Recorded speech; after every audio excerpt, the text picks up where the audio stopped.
Chapter 7 समलिंगिक आवास। अगली सुबह बिल्बो सुबह के सूरज की रोशनी में जाग उठा। वो समय देखने के लिए उठा और अपनी केतली चढ़ाने के लिए गया, लेकिन पाया कि वह घर पर ही नहीं था।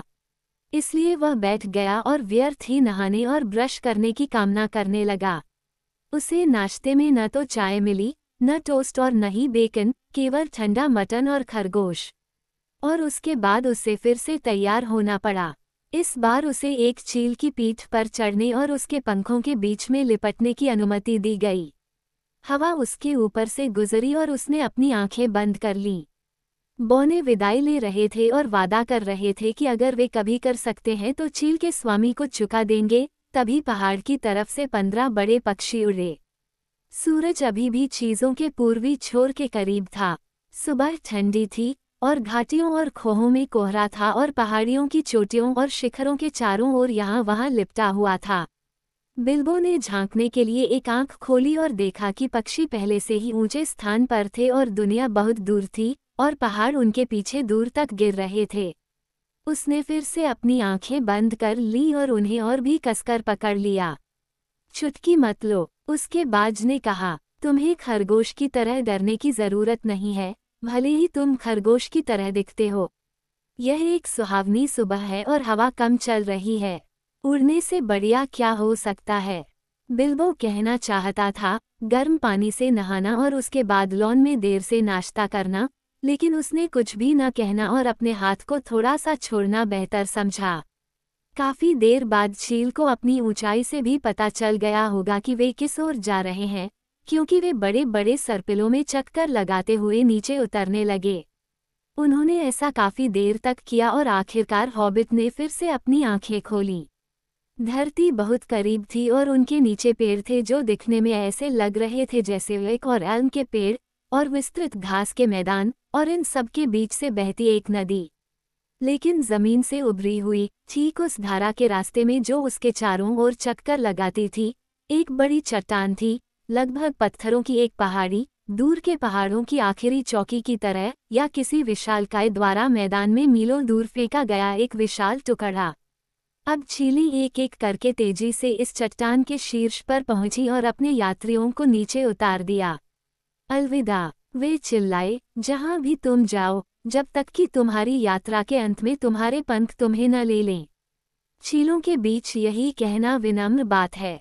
आपके पंखों के नीचे की हवा आपको वहां ले जाए जहां सूर्य तैरता है और चंद्रमा चलता है, गैंडाल्फ ने उत्तर दिया, जो सही उत्तर जानता था। और इस तरह वे अलग हो गए। और हालांकि बाद के दिनों में ईगल्स का भगवान सभी पक्षियों का राजा बन गया और उसने एक सुनहरा मुकुट पहना, और उसके 15 सरदारों ने सोने के कौला पहने जो बौनों ने उन्हें दिए थे। बिल्बो ने उन्हें फिर कभी नहीं देखा सिवाय 5 सेनाओं की लड़ाई में ऊंचाई और दूर के।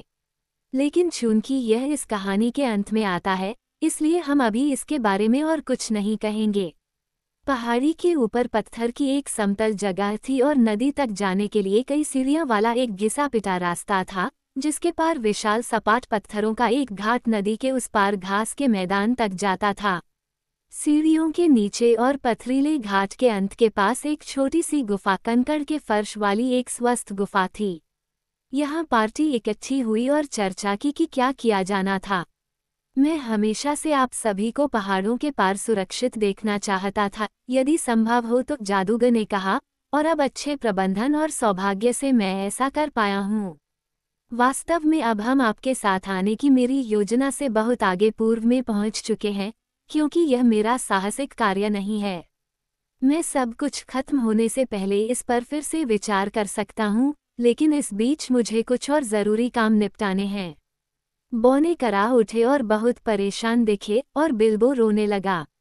उन्हें लगने लगा था कि गैंडाल्फ हमेशा उनके पास आएगा और मुश्किलों से बाहर निकलने में उनकी मदद करेगा। मैं अभी गायब नहीं होने वाला, उसने कहा। मैं तुम्हें 1 या 2 दिन और दे सकता हूँ। शायद मैं तुम्हारी वर्तमान दुर्दशा से बाहर निकलने में तुम्हारी मदद कर सकूं, और मुझे भी थोड़ी मदद की ज़रूरत है। हमारे पास न तो खाना है, न ही सामान, और न ही सवारी करने के लिए कोई टट्टू, और तुम नहीं जानते कि तुम कहाँ हो। अब मैं तुम्हें ये बता सकता हूँ। तुम अभी भी उस रास्ते से कुछ मील उत्तर में हो जिस पर हमें चलना चाहिए था, अगर हम जल्दी में पहाड़ी दर्रे से नहीं निकले होते।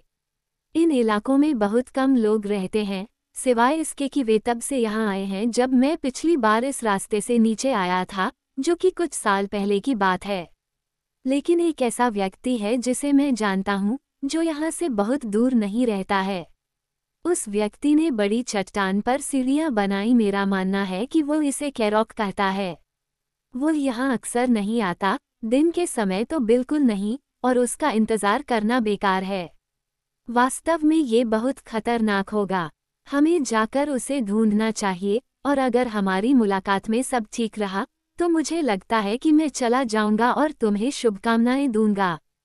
चील कहती है, जहां भी तुम जाओ, अलविदा। उन्होंने उससे विनती की कि वो उन्हें छोड़कर न जाए। उन्होंने उसे ड्रैगन सोना, चांदी और जवाहरात भेंट किए, लेकिन उसने अपना मन नहीं बदला। हम देखेंगे, उसने कहा, और मुझे लगता है कि मैंने तुम्हारा ड्रैगन सोना पहले ही कमा लिया है जब तुम इसे पालोगे। उसके बाद उन्होंने विनती करना बंद कर दिया। फिर उन्होंने अपने कपड़े उतारे और नदी में नहाए, जो उथली, साफ और घाट पर पथरीली थी। जब वे धूप में सूख गए, जो अब तेज और गर्म थी, तो वे तरोताजा हो गए, हालांकि अभी भी दर्द और थोड़ी भूख थी। जल्द ही उन्होंने घाट पार कर लिया, हॉबिट को उठाते हुए, और फिर लंबी हरी घास के बीच से होते हुए और चौड़ी भुजाओं वाले ओक और ऊंचे एल्म की पंक्तियों के नीचे मार्च करना शुरू कर दिया। और इसे कैरॉक क्यों कहा जाता है? बिल्बो ने जादूगर के साथ चलते हुए पूछा। उन्होंने इसे कैरॉक नाम दिया, क्योंकि कैरॉक उनके लिए एक शब्द है। वे इस तरह की चीजों को कैरॉक कहते हैं, और इसे कैरॉक इसलिए कहा गया क्योंकि यह उनके घर के पास एकमात्र ऐसा है और वे इसे अच्छी तरह से जानते हैं। इसे कौन बुलाता है? इसे कौन जानता है? मैंने जिस व्यक्ति के बारे में बात की, वह बहुत महान व्यक्ति है। जब मैं आपका परिचय कराऊंगा, तो आप सभी को बहुत विनम्र होना चाहिए। मैं आपको धीरे धीरे, दो दो करके, परिचय कराऊंगा, मुझे लगता है, और आपको सावधान रहना चाहिए कि आप उसे नाराज न करें, वरना भगवान जाने क्या होगा। जब वह क्रोधित होता है, तो वह भयावह हो सकता है, हालांकि अगर उसे खुश किया जाए, तो वह काफ़ी दयालु है। फिर भी मैं आपको चेतावनी देता हूँ कि वह आसानी से क्रोधित हो जाता है। जब बोनो ने जादूगर को बिल्बो से इस तरह बात करते सुना तो वे चारों ओर इकट्ठा हो गए। क्या ये वही व्यक्ति है जिसके पास तुम हमें ले जा रहे हो? उन्होंने पूछा। क्या तुम किसी और को नहीं खोज सकते जो ज्यादा सहज स्वभाव का हो? क्या तुम ये सब थोड़ा और स्पष्ट रूप से नहीं समझा सकते? इत्यादि। हाँ, बिल्कुल है। नहीं, मैं नहीं कर सकता। और मैं बहुत सावधानी से समझा रहा था, जादूगर ने क्रोधित होकर उत्तर दिया। यदि आपको और जानना है, तो उसका नाम बियोर्न है। वह बहुत शक्तिशाली है, और वह अपनी त्वचा बदल सकता है। क्या? एक फर व्यापारी, एक आदमी जो खरगोशों को कोनीस कहता है, जब वह उनकी खाल को गिलहरी में नहीं बदलता? बिल्बो ने पूछा। हे भगवान, नहीं, नहीं, नहीं, नहीं। गैंडाल्फ ने कहा। मूर्ख मत बनो मिस्टर बैगिंस, अगर तुम ऐसा कर सको, और आश्चर्य की बात यह है कि जब तक तुम उसके घर से 100 मील के दायरे में हो, तब तक फ्यूरिया शब्द का फिर से जिक्र मत करो, न ही गलीचा, केप, टिपेट, मफ, या कोई और ऐसा दुर्भाग्यपूर्ण शब्द। वह एक त्वचा परिवर्तक है। वह अपनी त्वचा बदलता है। कभी वह एक विशाल काला भालू होता है, कभी वह एक बहुत ही मजबूत काले बालों वाला आदमी है, जिसके हाथ और दाढ़ी बहुत बड़ी है। मैं आपको इससे ज्यादा नहीं बता सकता, हालांकि इतना ही काफी है। कुछ लोग कहते हैं कि वह पहाड़ों के महान और प्राचीन भालुओं का वंशज है जो दिग्गजों के आने से पहले वहां रहते थे। दूसरे कहते हैं कि वह उन पहले लोगों का वंशज है जो स्मोग या दूसरे ड्रैगन के दुनिया के इस हिस्से में आने से पहले और उत्तर से पहाड़ियों में भूतों के आने से पहले रहते थे। मैं नहीं कह सकता, हालांकि मुझे लगता है कि आखिरी कहानी सच्ची है। वह ऐसा व्यक्ति नहीं है जिससे सवाल पूछे जाएं। किसी भी हालत में वह किसी जादू के प्रभाव में नहीं है, सिवाय अपने जादू के। वह एक ओक के जंगल में रहता है और उसके पास एक बहुत बड़ा लकड़ी का घर है, और एक आदमी के रूप में उसके पास गाय और घोड़े हैं जो लगभग उसके जैसे ही अद्भुत हैं। वे उसके लिए काम करते हैं और उससे बात करते हैं। वो उन्हें नहीं खाता, न ही वह जंगली जानवरों का शिकार करता है या उन्हें खाता है।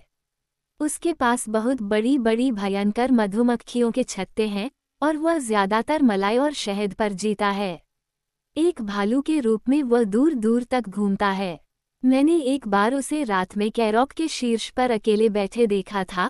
वह चांद को मिस्टी पर्वत की ओर डूबते हुए देख रहा था और मैंने उसे भालुओं की भाषा में गुर्राते हुए सुना, वह दिन आएगा जब वे नष्ट हो जाएंगे और मैं वापस चला जाऊंगा।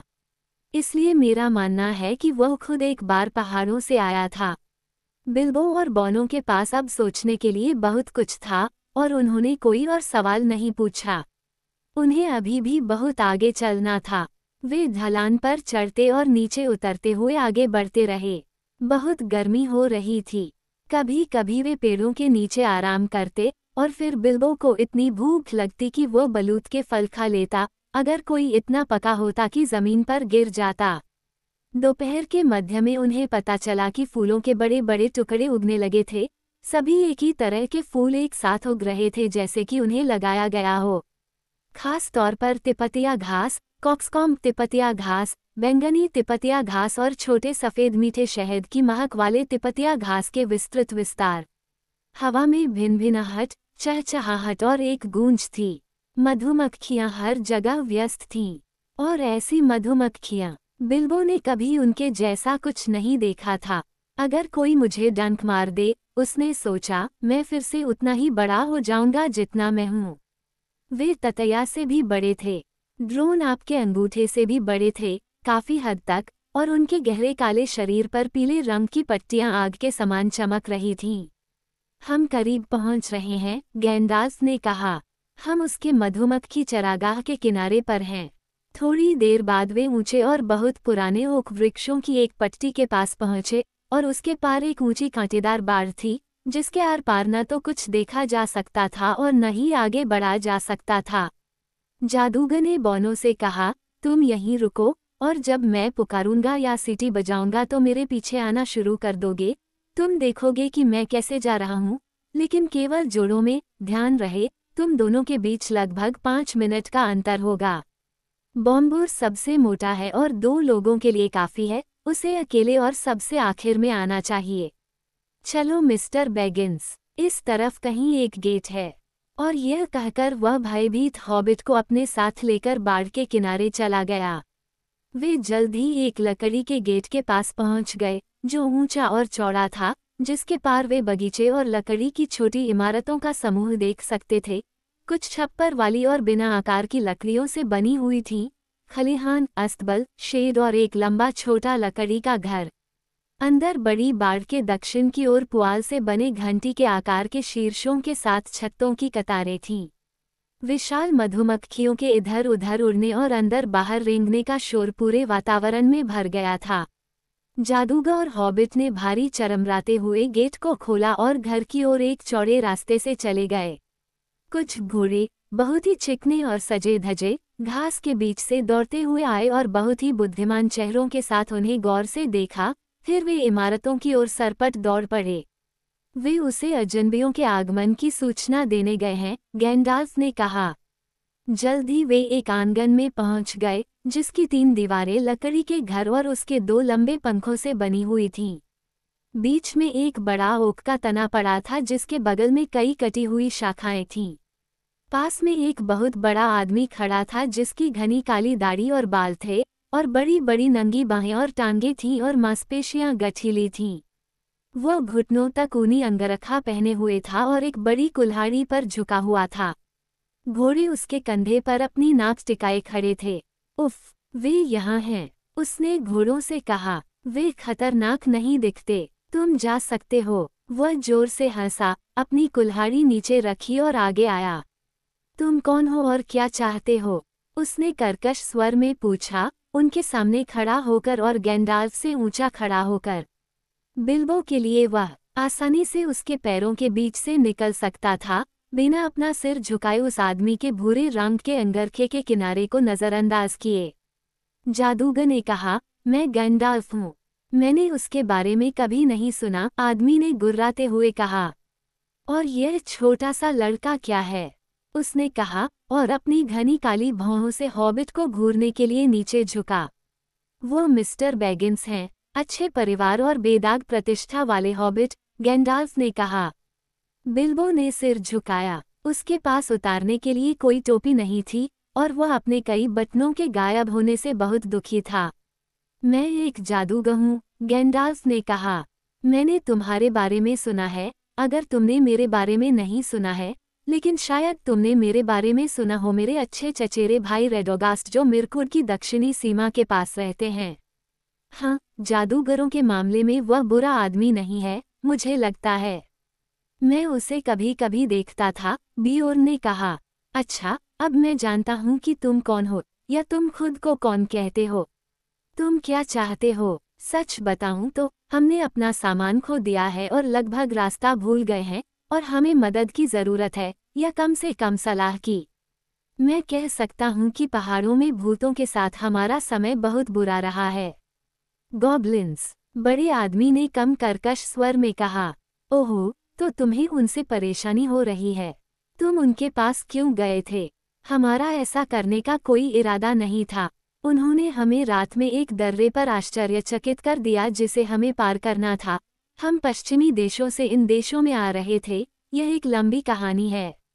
तो बेहतर होगा कि आप अंदर आएं और मुझे कुछ बताएं, अगर इसमें पूरा दिन नहीं लग जाएगा, उस आदमी ने कहा जो आंगन से घर के अंदर खुलने वाले अंधेरे दरवाजे से रास्ता दिखा रहा था। उसके पीछे चलते हुए वे खुद को एक चौड़े हॉल में पाते हैं जिसके बीच में एक चिमनी है।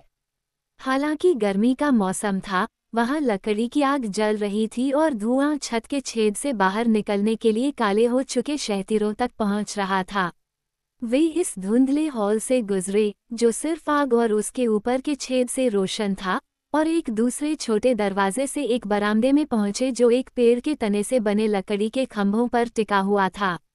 ये दक्षिण की ओर था और अभी भी गर्म था और पश्चिम की ओर से आने वाले सूरज की रोशनी से भरा हुआ था जो उस पर झुकी हुई थी, और फूलों से भरे बगीचे पर सुनहरी रोशनी पड़ रही थी जो सीढ़ियों तक पहुंच रही थी।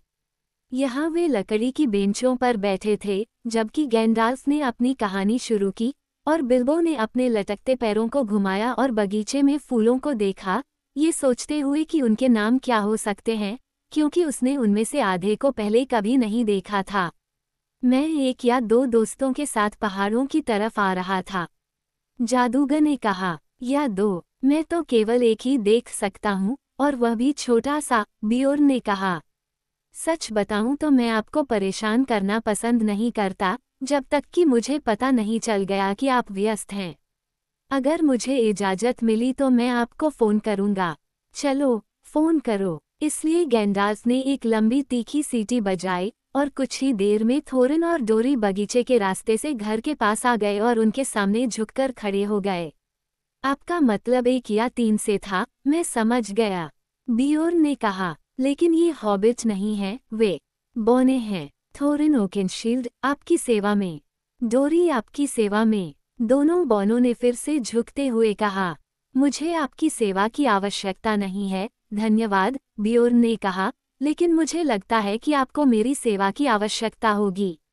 मुझे बौने बहुत पसंद नहीं हैं, लेकिन अगर यह सच है कि आप थोरिन हैं, थ्रेन के पुत्र, थोर के पुत्र, मेरा मानना है, और आपका साथी सम्माननीय है, और आप भूतों के दुश्मन हैं और मेरी भूमि में किसी भी तरह की शरारत करने के लिए तैयार नहीं हैं, तो आप क्या कर रहे हैं वैसे? वे अपने पूर्वजों की भूमि पर जाने के लिए जा रहे हैं, जो मिर्कुड से परे पूर्व में है, गैंडाल्फ ने कहा, और यह पूरी तरह से एक संयोग है कि हम आपकी भूमि पर हैं। हम हाई पास को पार कर रहे थे जो हमें आपके देश के दक्षिण में स्थित सड़क पर ले जाना चाहिए था, जब हम पर दुष्ट भूतों ने हमला किया, जैसा कि मैं आपको बताने वाला था। तो फिर बताते रहो, बियोर्न ने कहा, जो कभी बहुत विनम्र नहीं था। वहां भयंकर तूफान आया था, पत्थर के विशालकाय प्राणी चट्टाने फेंक रहे थे, और दर्रे के शीर्ष पर हमने एक गुफा में शरण ली, हॉबिट और मैं तथा हमारे कई साथी। क्या आप 2 को कई कहते हैं? नहीं, सच तो यह है कि 2 से अधिक थे। वे कहाँ हैं? मारे गए, खा गए, घर चले गए। अच्छा नहीं, ऐसा नहीं लगता कि वे सभी तब आए जब मैंने सीटी बजाई। मुझे लगता है कि वे शर्मीले हैं। आप देखिए, हमें बहुत डर है कि हम आपके मनोरंजन के लिए बहुत ज्यादा हैं। चलो, फिर से सीटी बजाओ।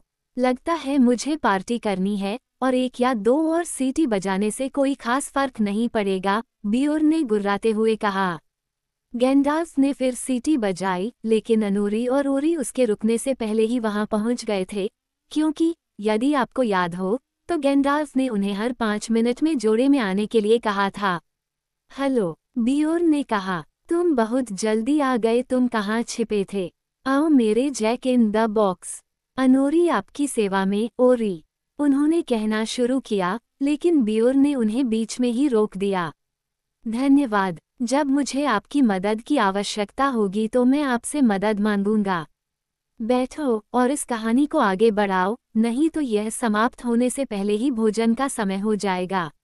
जैसे ही हम सो गए, गैंडाल्फ ने कहा, गुफा के पीछे एक दरार खुल गई, भूत बाहर आए और हॉबिट और बोनो और हमारे टट्टुओं के दल को पकड़ लिया।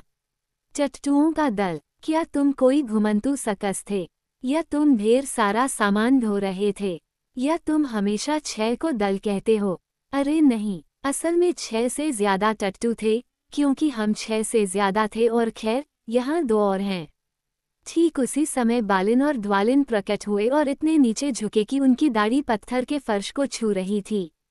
पहले तो बड़ा आदमी भौहें सिकोड़ रहा था, लेकिन उन्होंने बहुत विनम्र होने की पूरी कोशिश की, और सिर हिलाते रहे, झुकते रहे और अपने घुटनों के सामने अपने हुड लहराते रहे, पूरी तरह से बौने की तरह, जब तक कि उसने भौहें सिकोड़ना बंद नहीं किया और ठहाका मारकर हंस पड़ा। वे बहुत ही हास्यास्पद लग रहे थे। ट्रूप, सही था, उसने कहा। बहुत बढ़िया, हास्यपूर्ण। मेरे मौज मस्ती करने वालों, अंदर आओ। और तुम्हारे नाम क्या हैं? मुझे अभी तुम्हारी सेवा नहीं चाहिए, सिर्फ तुम्हारे नाम चाहिए, और फिर बैठ जाओ और हिलना बंद करो। बालिंग और डेवालिंग, उन्होंने नाराज होने की हिम्मत न करते हुए कहा, और आश्चर्यचकित होकर फर्श पर लेट गए। अब फिर से आगे बढ़ो, बियोर्न ने जादूगर से कहा। मैं कहाँ था? अरे हाँ, मुझे पकड़ा नहीं गया था। मैंने 1 या 2 भूतों को फ्लैश से मार दिया था।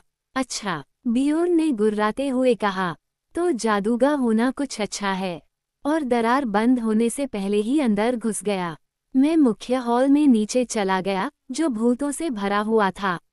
महान भूत 30 या 40 सशस्त्र गार्डों के साथ वहां था। मैंने खुद से सोचा, भले ही वे सभी एक साथ जंजीरों से बंधे न हों, 1 दर्जन इतने सारे के खिलाफ क्या कर सकते हैं? 1 दर्जन? मैंने पहली बार सुना है कि 8 को 1 दर्जन कहा जाता है। या क्या आपके पास अभी भी कुछ और जैक हैं जो अभी तक अपने बक्सों से बाहर नहीं आए हैं? हाँ, लगता है अब यहाँ और भी 2 लोग हैं, फिली और किली, ऐसा मुझे लगता है, गैंडाल्फ ने कहा, जब वे दोनों प्रकट हुए और मुस्कुराते हुए झुके हुए खड़े हो गए। बस बहुत हो गया, बियोर्न ने कहा, बैठ जाओ और चुप रहो। अब आगे बढ़ो, गैंडाल्फ। इसलिए गैंडाल्फ कहानी सुनाता रहा, जब तक कि वह अंधेरे में लड़ाई, निचले गेट की खोज, और उनके आतंक तक नहीं पहुंच गया जब उन्होंने पाया कि मिस्टर बैगिंस खो गए थे। हमने खुद की गिनती की और पाया कि कोई हॉबिट नहीं था। हम में से केवल 14 ही बचे थे। 14? ये पहली बार है जब मैंने सुना है कि 10 में से एक 14 छोड़ देता है। तुम्हारा मतलब 9 है, वरना तुमने मुझे अभी तक अपनी पार्टी के सभी नाम नहीं बताए हैं। ठीक है, बेशक आपने अभी तक ओइन और ग्लोइन को नहीं देखा है। और, भगवान का शुक्र है, वे यहाँ हैं। मुझे उम्मीद है कि आप उन्हें आपको परेशान करने के लिए माफ कर देंगे। ओ सबको आने दो, जल्दी करो, तुम दोनों साथ आओ और बैठो। लेकिन यहाँ देखो, गैंडाल्फ, अब भी हमारे पास केवल तुम और 10 बौने और खोया हुआ हॉबिट है। ये केवल 11 + 1 खोया हुआ बनता है और 14 नहीं, जब तक कि जादूगर अन्य लोगों से अलग तरीके से गिनती न करें। लेकिन अब कृपया कहानी शुरू करो। बियोर्न ने जितना हो सका उससे ज्यादा नहीं दिखाया, लेकिन वास्तव में उसे बहुत दिलचस्पी होने लगी थी। आप देखिए, पुराने दिनों में वह पहाड़ों के उसी हिस्से को जानता था जिसका वर्णन गैंडाल्फ कर रहा था। जब उसने हॉबिट के फिर से प्रकट होने और पत्थर की ढलान से नीचे उतरने और जंगल में भेड़िया अंगूठी के बारे में सुना तो उसने सिर हिलाया और गुर्राया। जब गैंडाल्फ उन भेड़ियों के साथ पेड़ों पर चढ़ते हुए आया तो वह उठ खड़ा हुआ और इधर उधर टहलते हुए बुदबुदाया, काश मैं वहां होता। मैं उन्हें पटाखों से ज्यादा कुछ देता। ठीक है, गैंडाल्फ ने ये देखकर बहुत प्रसन्नता व्यक्त की कि उसकी कहानी लोगों को अच्छी तरह प्रभावित कर रही है। मैंने अपना सर्वश्रेष्ठ प्रयास किया। हम वहां थे, भेड़िए हमारे नीचे पागल हो रहे थे और जंगल जगह जगह धधकने लगा था। तभी भूत प्रेत पहाड़ियों से नीचे उतरे और हमें खोज लिया। वे खुशी से चिल्लाने लगे और हमारा मजाक उड़ाते हुए गाने गाने लगे। 5 देवदार के पेड़ों पर 15 पक्षी। हे भगवान, बियोर्न ने गुर्राते हुए कहा, ऐसा मत सोचो कि भूत गिन नहीं सकते। वे गिन सकते हैं, 12-15 नहीं होते और वे ये जानते हैं। और मैं भी यही सोचता हूँ। बिफुर और बोउर भी थे। मैंने पहले उनका परिचय देने का साहस नहीं किया, लेकिन वे यहाँ हैं। बिफुर और बोउर अंदर आए और मैं, पीछे से फुफकारते हुए बोम्बुर ने कहा। वह मोटा था और आखिरी तक छोड़े जाने पर गुस्सा भी था। उसने 5 मिनट तक इंतजार करने से इनकार कर दिया और तुरंत ही बाकी 2 के पीछे चला गया। अच्छा, अब तुम में से 15 लोग हैं और चूंकि भूत गिन सकते हैं, मुझे लगता है कि पेड़ों पर बस यही लोग थे। अब शायद हम बिना किसी रुकावट के इस कहानी को खत्म कर सकें। तब मिस्टर बैगिंस को एहसास हुआ कि गैंडाल्फ कितना चतुर था। रुकावटों ने वास्तव में बियोर्न को कहानी में और अधिक दिलचस्पी दी थी और कहानी ने उसे बोनो को संदिग्ध भिखारियों की तरह एक बार में भेजने से रोक दिया था। वो कभी भी लोगों को अपने घर में आमंत्रित नहीं करता था। अगर वह ऐसा कर सकता था, उसके बहुत कम दोस्त थे और वे एक अच्छी दूरी पर रहते थे और वह कभी भी अपने घर में एक बार में 2 से ज्यादा लोगों को आमंत्रित नहीं करता था। अब उसके बरामदे में 15 अजनबी बैठे थे। जब तक जादूगर ने अपनी कहानी समाप्त की और चीलों के बचाव के बारे में बताया कि किस प्रकार उन सभी को कैरोक तक लाया गया, तब तक सूरज ढल चुका था। बियोर्न के बगीचे में धुंधले पहाड़ों की चोटियां और छायाएं लंबी थीं। बहुत अच्छी कहानी है, उसने कहा। बहुत दिनों से मैंने इतनी अच्छी कहानी नहीं सुनी। अगर सभी भिखारी ऐसी अच्छी कहानी सुना सके तो शायद वे मुझे दयालु पाएं। हो सकता है कि तुम ये सब बना रहे हो, लेकिन फिर भी तुम इस कहानी के लिए रात के खाने के हकदार हो। चलो कुछ खाते हैं। हाँ, कृपया, वे सब एक साथ बोले। आपका बहुत बहुत धन्यवाद। हॉल के अंदर अब काफी अंधेरा हो चुका था। बियोर्न ने ताली बजाई और 4 खूबसूरत सफेद टट्टू और कई बड़े लंबे शरीर वाले भूरे कुत्ते अंदर आए। बियोर्न ने उनसे कुछ अजीब भाषा में कहा, जैसे जानवरों की आवाजें बातचीत में बदल गई हों। वे फिर से बाहर गए और जल्द ही अपने मुंह में मशाले लेकर वापस आ गए, जिन्हें उन्होंने आग पर जलाया और केंद्रीय चूल्हे के पास हॉल के खंभों पर कम रैकेट में चिपका दिया। कुत्ते जब चाहे अपने पिछले पैरों पर खड़े हो सकते थे और अपने अगले पैरों से चीजें उठा सकते थे। जल्दी से उन्होंने साइड की दीवारों से बोर्ड और ट्रास्टल निकाले और उन्हें आग के पास रख दिया। फिर बा की आवाज सुनाई दी और कुछ बर्फ सफेद भेड़ें आईं, जिनके पीछे एक बड़ा कोयला काला मेढ़ा था। एक भेड़ ने एक सफेद कपड़ा उठाया था जिसके किनारों पर जानवरों की आकृतियां कढ़ाई की हुई थीं। दूसरों ने अपनी चौड़ी पीठ पर कटोरों, थालियों, चाकुओं और लकड़ी के चम्मचों से भरी ट्रे रखी थी, जिन्हें कुत्तों ने उठाकर जल्दी से ट्रास्टल टेबल पर रख दिया। ये बहुत कम ऊंचाई पर थी, इतनी कम ऊंचाई पर कि बिल्बो भी आराम से बैठ सकता था। उनके बगल में एक टट्टू ने गैंडाल्फ और थोरिन के लिए चौड़ी रश बॉटम और छोटी छोटी मोटी टांगों वाली 2 कम ऊंचाई वाली बेंचें धकेली, जबकि सबसे दूर उसने उसी तरह की बियोर्न की बड़ी काली कुर्सी रखी थी जिस पर वह अपनी बड़ी टांगें टेबल के नीचे फैलाकर बैठा था। ये सभी कुर्सियां उसके हॉल में थीं और शायद उसने उन्हें टेबल की तरह कम ऊंचाई पर रखा था ताकि उसके लिए सेवा करने वाले अद्भुत जानवरों को सुविधा हो। बाकी लोग किस पर बैठते थे, उन्हें भुलाया नहीं गया था। अन्य टट्टू गोल्ड ड्रम के आकार के लकड़ियों के टुकड़े लेकर आए, जो चिकने और पॉलिश किए हुए थे तथा बिल्बो के लिए भी काफी नीचे थे, इसलिए जल्द ही वे सभी बियोर्न की मेज पर बैठ गए और हॉल में कई वर्षों से ऐसा जमावड़ा नहीं देखा गया था। वहां उन्होंने एक ऐसा रात्रिभोज या डिनर किया जैसा उन्होंने पश्चिम में आखिरी होमली हाउस छोड़ने और एलरोंड को अलविदा कहने के बाद से कभी नहीं किया था। मशालों और आग की रोशनी उनके चारों ओर टिमटिमा रही थी और मेज पर 2 लंबी लाल मोमबत्तियां थीं।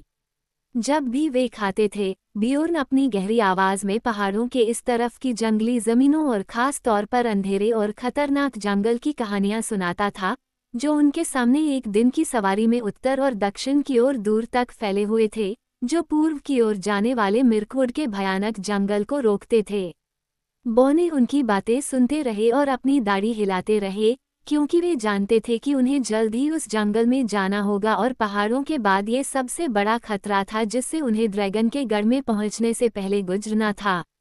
जब भोजन समाप्त हो गया तो वे अपनी अपनी कहानियां सुनाने लगे, लेकिन बियोर्न को नींद आ रही थी और उसने उन पर ज्यादा ध्यान नहीं दिया। वे ज्यादातर सोने चांदी और जवाहरात और लोहार शिल्प द्वारा चीजों के निर्माण के बारे में बात करते थे, और बियोर्न को ऐसी चीजों में कोई दिलचस्पी नहीं थी। उसके हॉल में सोने या चांदी की कोई चीज नहीं थी, और चाकू को छोड़कर बहुत कम चीजें धातु से बनी थीं। वे लोग काफी देर तक मेज पर बैठे रहे और उनके लकड़ी के बर्तनों में मधु मदिरा भरी हुई थी। बाहर अंधेरी रात आ गई थी। हॉल के बीच में ताज़ी लकड़ियों से आग जलाई गई थी और मशालें बुझा दी गई थीं, और फिर भी वे नाचती हुई लपटों की रोशनी में बैठे थे। उनके पीछे घर के खंभे ऊंचे खड़े थे और ऊपर जंगल के पेड़ों की तरह अंधेरा था। चाहे ये जादू था या नहीं, बिल्बो को ऐसा लगा कि उसने शाखाओं में हवा की तरह आवाज सुनी जो छत में हिल रही थी, और उल्लुओं की आवाज। जल्द ही वह नींद से झूमने लगा और आवाजें दूर तक बढ़ती हुई प्रतीत हुई, जब तक कि वह चौंक कर नहीं जाग गया। बड़ा दरवाजा चरमराकर बंद हो गया था। बियोर्न चला गया था। बॉने आग के चारों ओर फर्श पर पैर मुड़कर बैठे थे, और जल्द ही उन्होंने गाना शुरू कर दिया। कुछ छंद इस तरह के थे, लेकिन कई और भी थे, और उनका गायन लंबे समय तक चलता रहा। हवा सूखे हुए पेड़ों पर चल रही थी, लेकिन जंगल में एक पत्ता भी नहीं हिल रहा था। वहां रात और दिन छायाएं बिछी रहती थीं, और नीचे चुपचाप अंधेरी चीजें रेंग रही थीं। ठंडी हवा पहाड़ों से नीचे आ रही थी, और ज्वार की तरह गरजती और लुढ़कती थी। शाखाएं कराह रही थीं, जंगल कराह रहा था, और पत्तियां सांचे पर बिछ रही थीं। हवा पश्चिम से पूर्व की ओर चली। जंगल में सारी हलचल बंद हो गई, लेकिन दलदल के पार उसकी तीखी और कर्कश सीटी जैसी आवाजें जारी हो गईं। घासें फुफकार रही थीं, उनके पंखुड़ियां झुकी हुई थीं, नरकट खड़खड़ा रहे थे। वह आकाश के नीचे हिलते हुए तालाब पर जा रहा था, जहां दौड़ते हुए बादल फटे और फटे हुए थे। वह सुनसान पहाड़ को पार कर ड्रैगन की मांद के ऊपर से गुजरा। वहां काले और काले पत्थर बिखरे पड़े थे और हवा में धुआं उड़ रहा था। वह दुनिया छोड़कर रात के विशाल समुद्र पर उड़ चला। चांद तूफान में उड़ चला, और तारे पंखा झलकर चमकने लगे। बिल्बो ने फिर सिर हिलाना शुरू किया। अचानक गैंडाल्फ खड़ा हो गया। हमारे लिए सोने का समय हो गया है, उन्होंने कहा। हमारे लिए, लेकिन मुझे नहीं लगता कि बियोर्न के लिए।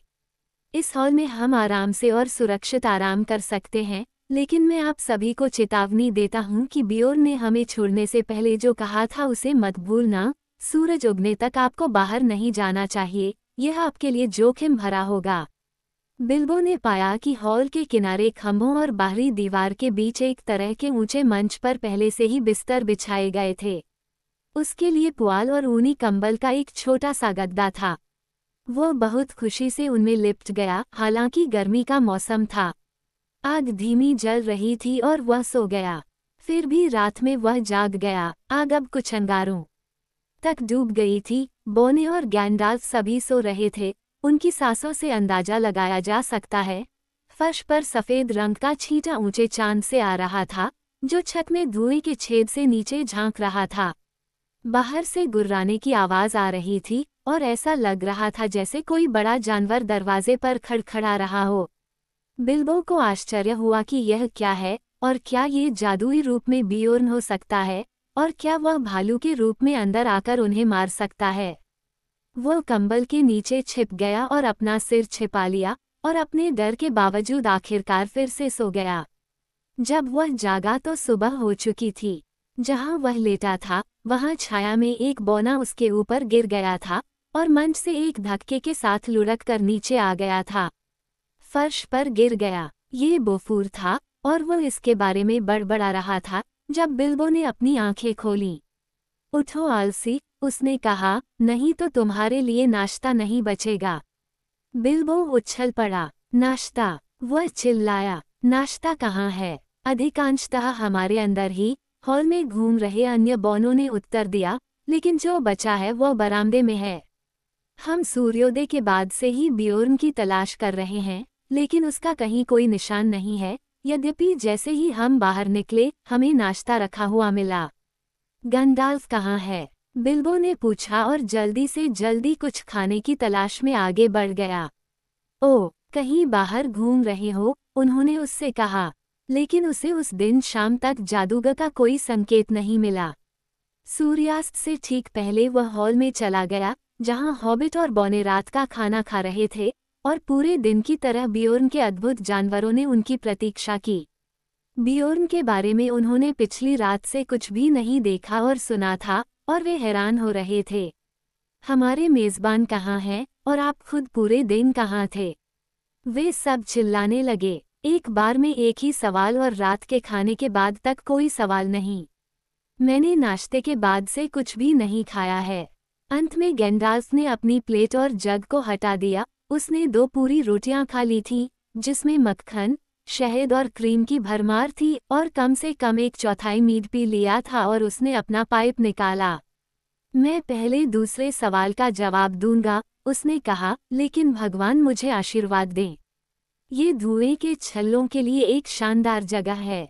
वास्तव में लंबे समय तक वे उससे और कुछ नहीं पा सके। वह हॉल के खंभों के चारों ओर धुएं के छल्लों को भेजने में इतना व्यस्त था, उन्हें सभी प्रकार के अलग अलग आकार और रंगों में बदल रहा था, और अंत में उन्हें छत के छेद से एक दूसरे का पीछा करते हुए बाहर निकाल रहा था। वे बाहर से बहुत अजीब लग रहे होंगे, एक के बाद एक हवा में उछलते हुए, हरे, नीले, लाल, चांदी भूरे, पीले, सफ़ेद, बड़े, छोटे, छोटे बड़े लोगों के बीच से बचते हुए और 8 के आकार में जुड़ते हुए, और पक्षियों के झुंड की तरह दूर तक उड़ते हुए। मैं भालू के पदचिह्नों को खोज रहा हूँ, उसने अंत में कहा। कल रात यहाँ बाहर भालुओं की नियमित बैठक हुई होगी। मुझे जल्दी ही पता चल गया कि बियोर्न उन सभी को नहीं बना सकता था। वे बहुत अधिक थे और वे विभिन्न आकारों के भी थे। मुझे कहना चाहिए कि छोटे भालू, बड़े भालू, साधारण भालू और विशालकाय बड़े भालू थे, जो अंधेरे से लेकर भोर तक बाहर नाच रहे थे। वे लगभग हर दिशा से आए थे, सिवाय नदी के पश्चिम से, पहाड़ों से। उस दिशा में केवल एक पैरों के निशान थे, कोई भी यहाँ से नहीं आ रहा था, केवल कुछ ही यहाँ से दूर जा रहे थे। मैंने इनका पीछा कैरॉक तक किया। वहाँ वे नदी में गायब हो गए, लेकिन चट्टान के पार पानी इतना गहरा और तेज था कि मैं उसे पार नहीं कर सका। जैसा कि आपको याद होगा, इस किनारे से यहाँ तक पहुँचना काफ़ी आसान है। कारॉक के पास, लेकिन दूसरी तरफ एक घुमावदार चैनल से एक चट्टान खड़ी है। मुझे मीलों चलना पड़ा, तब जाकर मुझे एक ऐसी जगह मिली जहां नदी इतनी चौड़ी और उथली थी कि मैं उसमें उतरकर तैर सकता था, और फिर वापस मीलों चलकर फिर से ट्रैक ढूंढना पड़ा। उस समय तक मेरे लिए उनका पीछा करना बहुत देर हो चुकी थी। वे सीधे मिस्टी पर्वत के पूर्वी किनारे पर पाइनवुड की दिशा में चले गए, जहां हमने पिछली रात वार्ग्स के साथ अपनी छोटी सी सुखद पार्टी की थी। और अब मुझे लगता है कि मैंने आपके पहले प्रश्न का उत्तर भी दे दिया है, गैंडाल्फ ने कहा, और वह बहुत देर तक चुप बैठा रहा। बिल्बो को लगा कि वह जादूगर की बात समझ गया है। हम क्या करेंगे? वह चिल्लाया, अगर वह सभी वार्ग और भूतों को यहाँ ले आता है। हम सभी पकड़े जाएंगे और मारे जाएंगे। मुझे लगा कि तुमने कहा था कि वो उनका दोस्त नहीं है, तो मैंने ऐसा ही किया। और मूर्ख मत बनो, बेहतर होगा कि तुम सो जाओ, तुम्हारी बुद्धि सो गई है। हॉबिट को बहुत बुरा लगा, और जब उसे लगा कि अब और कुछ नहीं करना है तो वह बिस्तर पर चला गया, और जब बौने अभी भी गीत गा रहे थे, तब वह सो गया, अभी भी बियोर्न के बारे में अपने छोटे से सिर को उलझन में डाले हुए था, जब तक कि उसने एक सपना नहीं देखा कि सैकड़ों काले भालू आंगन में चांदनी में गोल गोल धीमे भारी नृत्य कर रहे थे। फिर वह तब जागा जब बाकी सब सो रहे थे, और उसने वही खरोंचने, हाथापाई, सूंघने और गुर्राने की आवाज़ें सुनी जो पहले की तरह थीं। अगली सुबह उन सभी को खुद बियोर्न ने जगाया। तो तुम सब अभी भी यहाँ हो, उसने कहा। उसने हॉबिट को उठाया और हंसा। अभी तक मुझे लगता है कि इसे वार्ग्स या गॉब्लिन या दुष्ट भालुओं ने नहीं खाया है, और उसने मिस्टर बैगिंस की वास्कट को बहुत ही अपमानजनक तरीके से छुआ। छोटी खरगोश रोटी और शहद खाकर फिर से अच्छी और मोटी हो रही है, उसने हंसते हुए कहा। आओ और कुछ और खाओ। इसलिए वे सभी उसके साथ नाश्ता करने चले गए।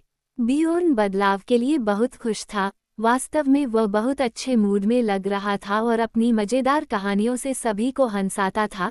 न ही उन्हें लंबे समय तक आश्चर्य करने की जरूरत थी कि वह कहाँ था या वह उनके साथ इतना अच्छा क्यों था, क्योंकि उसने खुद उन्हें बताया था। वह नदी के उस पार और सीधे पहाड़ों पर वापस चला गया था जहां से आप अनुमान लगा सकते हैं कि वह कम से कम भालू के आकार में तेजी से यात्रा कर सकता था।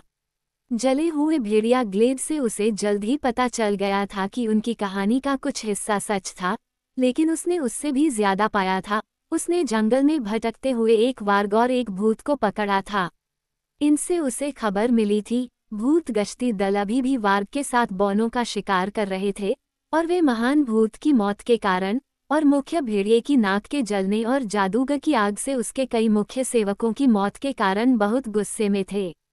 जब उसने उन पर दबाव डाला तो उन्होंने उसे इतना ही बताया, लेकिन उसने अनुमान लगाया कि इससे भी अधिक दुष्टता चल रही है, और यह कि पूरी भूत सेना अपने भेड़िया सहयोगियों के साथ पहाड़ों से घिरे इलाकों में बौनों को खोजने के लिए या वहां रहने वाले लोगों और प्राणियों से बदला लेने के लिए जल्द ही एक बड़ा हमला कर सकती है, और उन्हें लगता है कि वे वहां शरण लिए हुए होंगे। तुम्हारी कहानी अच्छी थी, बियोर्न ने कहा, लेकिन अब मुझे ये और भी अच्छी लगती है, क्योंकि मुझे यकीन है कि यह सच है। तुम्हें मेरी बात न मानने के लिए माफ़ करना चाहिए। अगर तुम मिर्कवुड के किनारे रहते तो तुम अपने भाई या उससे बेहतर किसी की बात नहीं मानते। जैसा कि मैं कह सकता हूँ, मैं जल्दी से जल्दी घर चला आया हूँ, ताकि देख सकूं कि तुम सुरक्षित हो और मैं तुम्हारी हर संभव मदद कर सकूं। इसके बाद मैं बौनों के बारे में ज्यादा दयालुता से सोचूंगा।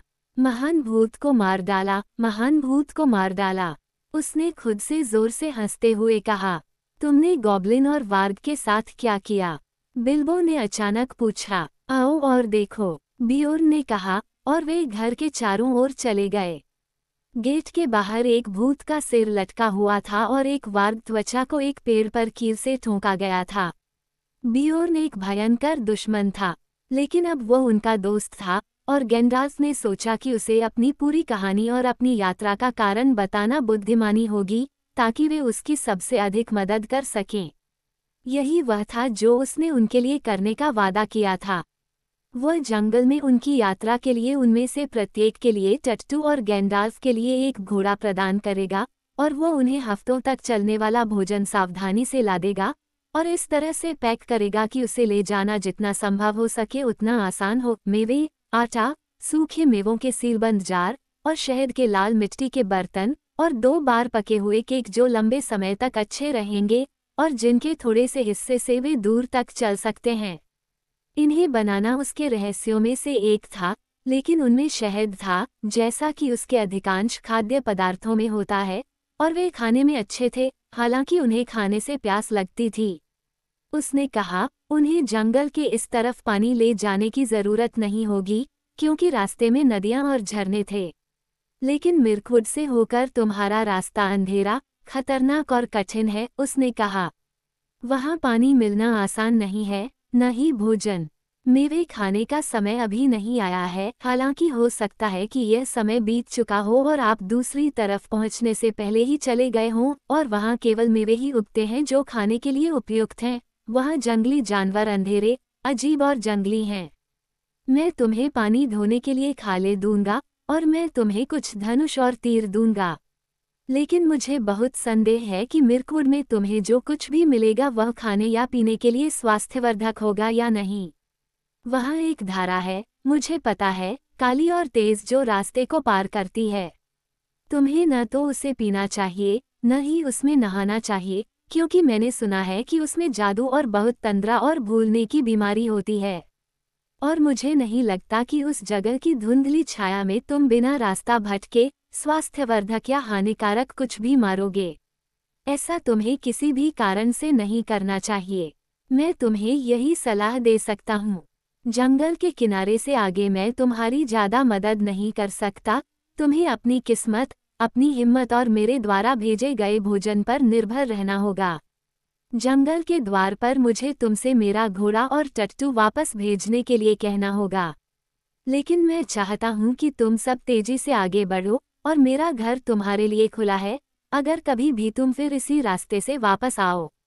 उन्होंने बेशक उसे बहुत से झुककर और अपने फन हिलाकर धन्यवाद दिया और कई बार कहा, हे लकड़ी के विशाल हॉल के स्वामी, आपकी सेवा में उपस्थित हैं। लेकिन उनके गंभीर शब्दों से उनकी आत्मा डूब गई, और उन सभी को लगा कि यह साहसिक कार्य जितना उन्होंने सोचा था उससे कहीं अधिक खतरनाक था, जबकि हर समय, भले ही वे रास्ते के सभी खतरों को पार कर गए हों, ड्रैगन अंत में उनका इंतजार कर रहा था। उस दिन सुबह से ही वे तैयारियों में व्यस्त थे। दोपहर के बाद उन्होंने आखिरी बार बियोर्न के साथ खाना खाया और खाना खाने के बाद वे उन घोड़ों पर सवार हो गए जो उसने उन्हें उधार दिए थे और उसे बहुत बहुत अलविदा कहते हुए वे उसके गेट से अच्छी गति से निकल गए। जैसे ही वे उसकी बाड़बंद भूमि के पूर्व में उसकी ऊंची बाड़ों से बाहर निकले, वे उत्तर की ओर मुड़ गए और फिर उत्तर पश्चिम की ओर मुड़ गए। उसकी सलाह पर वे अब उसकी भूमि के दक्षिण में मुख्य वन सड़क की ओर नहीं जा रहे थे। यदि वे दर्रे का अनुसरण करते तो उनका मार्ग उन्हें पहाड़ों से एक धारा के नीचे ले जाता जो कैरॉक के दक्षिण में मीलों तक महान नदी से मिलती थी। उस बिंदु पर एक गहरा घाट था जिसे वे पार कर सकते थे, यदि उनके पास अभी भी उनके टट्टू होते, और उसके आगे एक रास्ता जंगल के किनारों और पुराने वन मार्ग के प्रवेश द्वार तक जाता था। लेकिन बियोर्न ने उन्हें चेतावनी दी थी कि उस रास्ते का अब अक्सर भूत प्रेतों द्वारा उपयोग किया जाता है, जबकि वन सड़क, जैसा कि उसने सुना था, पूर्वी छोर पर उगाई है और उसका उपयोग नहीं हो रहा है और वह दुर्गम दलदलों की ओर जाती है जहां रास्ते बहुत पहले ही खो गए थे। इसका पूर्वी द्वार भी हमेशा लोनली माउंटेन के दक्षिण में बहुत दूर रहा था, और जब वे दूसरी तरफ पहुंचते तो उन्हें उत्तर की ओर एक लंबा और कठिन मार्च करना पड़ता। कैरॉक के उत्तर में मिर्कवुड का किनारा ग्रेट रिवर की सीमाओं के करीब आ गया था, और यद्यपि यहाँ पर्वत भी निकट आ गए थे, फिर भी बियोर्न ने उन्हें इस रास्ते से जाने की सलाह दी, क्योंकि कैरॉक के उत्तर में कुछ दिनों की सवारी पर मिर्कवुड के माध्यम से एक अल्प ज्ञात मार्ग का द्वार था जो लगभग सीधे लोनली माउंटेन की ओर जाता था। गॉब्लिन, बियोर्न ने कहा था, कैरॉक के उत्तर में 100 मील तक ग्रेट रिवर को पार करने की हिम्मत नहीं करेंगे और न ही मेरे घर के पास आएंगे, क्योंकि रात में यह अच्छी तरह से सुरक्षित है। लेकिन मुझे तेजी से चलना चाहिए, क्योंकि अगर वे जल्दी ही अपना हमला करते हैं तो वे नदी को दक्षिण की ओर पार कर लेंगे और जंगल के सभी किनारों को छान मारेंगे ताकि आपको काट सकें, और वार्ग टट्टुओं से भी तेज दौड़ते हैं। फिर भी आप उत्तर की ओर जाने से सुरक्षित हैं, भले ही आप उनके गढ़ों के करीब वापस जा रहे हों, क्योंकि वे कम से कम यही उम्मीद करेंगे, और आपको पकड़ने के लिए उनके पास लंबी सवारी होगी। अब जितनी जल्दी हो सके उतनी जल्दी चले जाओ। इसलिए वे अब चुपचाप सवारी कर रहे थे, जहां भी जमीन घास वाली और चिकनी थी, वहां सरपट दौड़ रहे थे। उनके बाईं ओर पहाड़ अंधेरे थे, और दूर दूर तक पेड़ों वाली नदी की रेखाएं और भी नजदीक आ रही थीं। जब वे चले तो सूरज अभी अभी पश्चिम की ओर मुड़ा था, और शाम तक उनके आसपास की जमीन पर सुनहरा रंग था। भूतों का पीछा करने के बारे में सोचना मुश्किल था, और जब वे और बियोर्न के घर के बीच कई मील की दूरी तय कर चुके थे, तो वे फिर से बात करने और गाने लगे और सामने पड़ने वाले अंधेरे जंगल के रास्ते को भूल गए। लेकिन शाम को जब शाम हो गई और पहाड़ों की चोटियां सूर्यास्त के खिलाफ चमक उठीं, तो उन्होंने एक शिविर बनाया और पहरा दिया, और उनमें से ज्यादातर ऐसे सपनों के साथ बेचैनी से सो गए जिनमें शिकारी भेड़ियों की चीख और भूतों की चीखें आती थीं। फिर भी अगली सुबह फिर से उज्ज्वल और सुंदर हुई। जमीन पर शरद ऋतु जैसी धुंध छाई हुई थी और हवा ठंडी थी, लेकिन जल्द ही सूरज पूर्व में लाल हो गया और धुंध गायब हो गई, और जब छाया अभी भी लंबी थी तो वे फिर से चल पड़े। इसलिए वे अब 2 और दिन चले और इस दौरान उन्होंने घास, फूल, पक्षी और बिखरे हुए पेड़ों के अलावा कुछ नहीं देखा और कभी कभी लाल हिरणों के छोटे झुंड चरते या दोपहर में छाया में बैठे दिखाई देते थे। कभी कभी बिल्बो को लंबी घास से बाहर निकले हुए हिरणों के सींग दिखाई देते थे और पहले तो उसने सोचा कि वे पेड़ों की सूखी शाखाएं हैं। उस तीसरी शाम वे आगे बढ़ने के लिए इतने उत्सुक थे क्योंकि बियोर्न ने कहा था कि उन्हें चौथे दिन सुबह सुबह जंगल के गेट पर पहुंच जाना चाहिए, कि वे शाम ढलने के बाद भी आगे बढ़ते रहे और चांदनी रात में जैसे जैसे रोशनी फीकी पड़ती गई, बिल्बो को लगा कि उसने दाईं ओर या बाईं ओर एक बड़े भालू का छायादार रूप देखा है जो उसी दिशा में घूम रहा है। लेकिन अगर उसने गैंडाल्फ से इस बारे में बात करने की हिम्मत की तो जादूगर ने केवल इतना कहा, चुप रहो, ध्यान मत दो। अगले दिन वे भोर से पहले ही चल पड़े, हालांकि उनकी रात छोटी थी। जैसे ही उजाला हुआ वे जंगल को देख सकते थे जैसे कि वो उनसे मिलने आ रहा हो या उनके सामने एक काली और उदास दीवार की तरह उनका इंतजार कर रहा हो। जमीन ऊपर की ओर ढलान वाली होने लगी और हॉबिट को लगा कि उन पर एक सन्नाटा छाने लगा है। पक्षी कम गाने लगे, अब कोई हिरन नहीं था, यहाँ तक कि खरगोश भी नहीं दिख रहे थे। दोपहर तक वे मिर्कवुड की छत पर पहुंच गए थे और उसके बाहरी पेड़ों की बड़ी बड़ी लटकती शाखाओं के नीचे आराम कर रहे थे।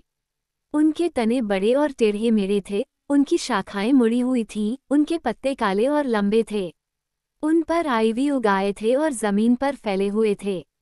अच्छा, ये रहा मिर्कवुड, गैंडाल्फ ने कहा, उत्तरी दुनिया के सबसे महान जंगलों में से एक। मुझे उम्मीद है कि आपको इसका नज़ारा पसंद आएगा। अब आपको ये बेहतरीन टट्टू वापस भेजने होंगे जो आपने उधार लिए हैं। बौने इस पर बड़बड़ाने लगे, लेकिन जादूगर ने उनसे कहा कि वे मूर्ख हैं। बियोर्न उतना दूर नहीं है जितना तुम सोच रहे हो और तुम्हें अपने वादे पूरे करने चाहिए क्योंकि वह एक बुरा दुश्मन है। मिस्टर बैगिंस की आंखें तुम्हारी आंखों से ज्यादा तेज हैं अगर तुमने हर रात अंधेरे के बाद एक बड़े भालू को साथ चलते नहीं देखा है, हमारे साथ या दूर चांद पर बैठकर हमारे शिविरों को देखते हुए, न केवल आपकी रक्षा करने और आपका मार्गदर्शन करने के लिए बल्कि टैटूओं पर भी नज़र रखने के लिए। बियोर्न आपका दोस्त हो सकता है लेकिन वह अपने जानवरों को अपने बच्चों की तरह प्यार करता है। आपको अंदाज़ा नहीं है कि उसने बौनों को इतनी दूर और इतनी तेज़ी से सवारी करने देकर आपके प्रति कितनी दयालुता दिखाई है, और न ही आपको पता है कि अगर आप उन्हें जंगल में ले जाने की कोशिश करेंगे तो आपके साथ क्या होगा। तो फिर घोड़े का क्या हुआ? थोरिन ने कहा, तुमने उसे वापस भेजने का जिक्र नहीं किया। मुझे नहीं पता क्योंकि मैं इसे नहीं भेज रहा हूँ। तो फिर आपके वादे का क्या हुआ? मैं इसका ध्यान रखूंगा। मैं घोड़े को वापस नहीं भेज रहा हूँ, मैं उस पर सवारी कर रहा हूँ। तब उन्हें पता चला कि गैंडाल्फ उन्हें मिर्कवुड के बिल्कुल किनारे पर छोड़कर जाने वाला है और वे निराश हो गए। लेकिन वे कुछ भी नहीं कह सकते थे जिससे उसका मन बदल सके। उन्होंने कहा, जब हम कैरॉक पर उतरे थे तब हमने ये सब पहले ही जान लिया था। बहस करने का कोई फायदा नहीं है। जैसा कि मैंने आपको बताया, मुझे दक्षिण की ओर कुछ ज़रूरी काम है और मैं आप लोगों के साथ परेशान होकर पहले ही देर कर चुका हूँ। हो सकता है कि सब कुछ खत्म होने से पहले हम फिर मिलें और फिर बेशक हम फिर न मिलें। यह आपकी किस्मत और आपकी हिम्मत और समझदारी पर निर्भर करता है और मैं आपके साथ मिस्टर बैगिंस को भेज रहा हूँ। मैंने आपको पहले ही बताया है कि उसके बारे में आपके अनुमान से कहीं ज़्यादा है और आपको जल्द ही यह पता चल जाएगा। इसलिए बिल्बो को खुश रखें और इतना उदास न दिखें। थोरिन और कंपनी को खुश रखें। आखिरकार यह आपका अभियान है। अंत में मिलने वाले खजाने के बारे में सोचें और जंगल और ड्रैगन को भूल जाएं, कम से कम कल सुबह तक तो। जब कल सुबह हुई तो उसने फिर भी यही कहा। इसलिए अब उनके पास जंगल के दरवाजे के पास मिले एक साफ झरने पर अपनी पानी की थैलियां भरने और टट्टुओं को खोलने के अलावा कोई काम नहीं बचा था। उन्होंने पैकेजों को यथासंभव निष्पक्ष रूप से वितरित किया, हालांकि बिल्बो को लगा कि उसका भाग्य बहुत भारी है और उसे अपनी पीठ पर इतना सारा सामान लादकर मीलों मील चलने का विचार बिल्कुल पसंद नहीं आया। चिंता मत करो, थोरिन ने कहा, ये बहुत जल्द हल्का हो जाएगा। मुझे लगता है कि जब भोजन की कमी होने लगेगी तो हम सभी जल्द ही अपने बैग भारी करना चाहेंगे। फिर आखिरकार उन्होंने अपने टट्टुओं को अलविदा कहा और घर की ओर मुड़ गए। वे खुशी खुशी आगे बढ़े, ऐसा लग रहा था कि वे मिर्कुट की छाया की ओर अपनी पूंछें रखकर बहुत खुश थे। जब वे चले गए तो बिल्बो ने कसम खाई कि भालू जैसी कोई चीज पेड़ों की छाया छोड़कर तेजी से उनके पीछे चली गई। अब गैंडाल्फ ने भी विदा ली। बिल्बो बहुत दुखी होकर जमीन पर बैठ गया और चाह रहा था कि वह अपने लंबे घोड़े पर जादूगर के पास होता। वह नाश्ते के बाद जंगल के अंदर गया था, जो बहुत खराब था, और सुबह में वहां रात की तरह ही अंधेरा लग रहा था और बहुत गुप्त, एक तरह की निगरानी और प्रतीक्षा की भावना। उसने खुद से कहा, अलविदा। गैंडाल्फ ने थोरिन से कहा, और आप सभी को अलविदा, अलविदा।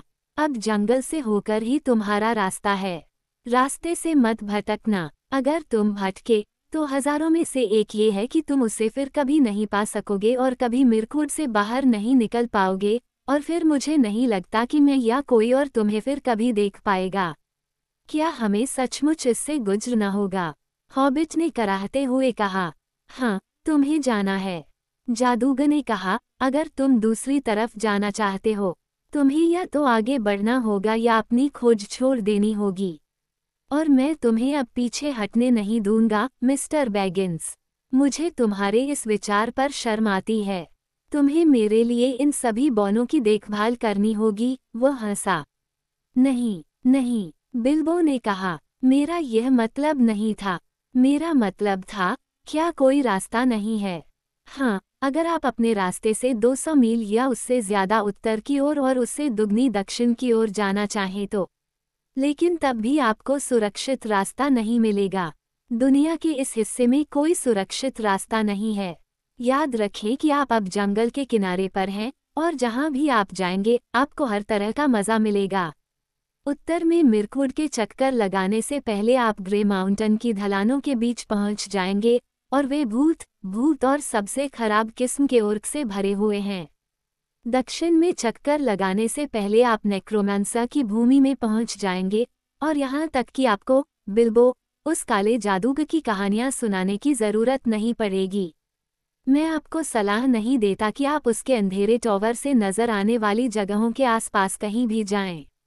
जंगल के रास्ते पर चलें, अपना उत्साह बनाए रखें, अच्छे की उम्मीद करें, और किस्मत के दम पर आप एक दिन बाहर आ सकते हैं और लौंग देख सकते हैं। तुम्हारे नीचे दलदल है, और उनके पार, पूर्व में ऊंचा, एकाकी पर्वत जहां प्रिय बूढ़ा स्मोग रहता है। हालांकि मुझे आशा है कि वह तुम्हारा इंतजार नहीं कर रहा होगा। तुम वाकई बहुत दिलासा देने वाली हो, थोरिन ने गुर्राते हुए कहा। अलविदा। अगर तुम हमारे साथ नहीं आओगी तो बेहतर होगा कि तुम बिना कोई बात किए ही चली जाओ। तो अलविदा, और सचमुच अलविदा, गैंडाल्फ ने कहा, और उसने अपना घोड़ा मोड़ा और पश्चिम की ओर चला गया। लेकिन वह आखिरी शब्द कहने के प्रलोभन का विरोध नहीं कर सका। इससे पहले कि वह पूरी तरह से सुनने से दूर हो जाता, उसने मुड़कर अपने हाथों को अपने मुंह पर रखा और उन्हें बुलाया। उन्होंने उसकी धीमी आवाज सुनी, अलविदा। अच्छे बनो, अपना ख्याल रखो और रास्ता मत छोड़ो। फिर वह सरपट भाग गया और जल्दी ही नजरों से ओझल हो गया। ओ अलविदा, और चले जाओ। बौने बड़बड़ाए और भी ज्यादा क्रोधित हुए क्योंकि वे उसे खोने से वाकई बहुत दुखी थे। अब पूरी यात्रा का सबसे खतरनाक हिस्सा शुरू हुआ। उन्होंने अपने अपने कंधों पर भारी सामान और पानी की थैली उठाई जो उनके हिस्से की थी, और बाहर की जमीन पर पड़ी रोशनी से मुड़े और जंगल में घुस गए।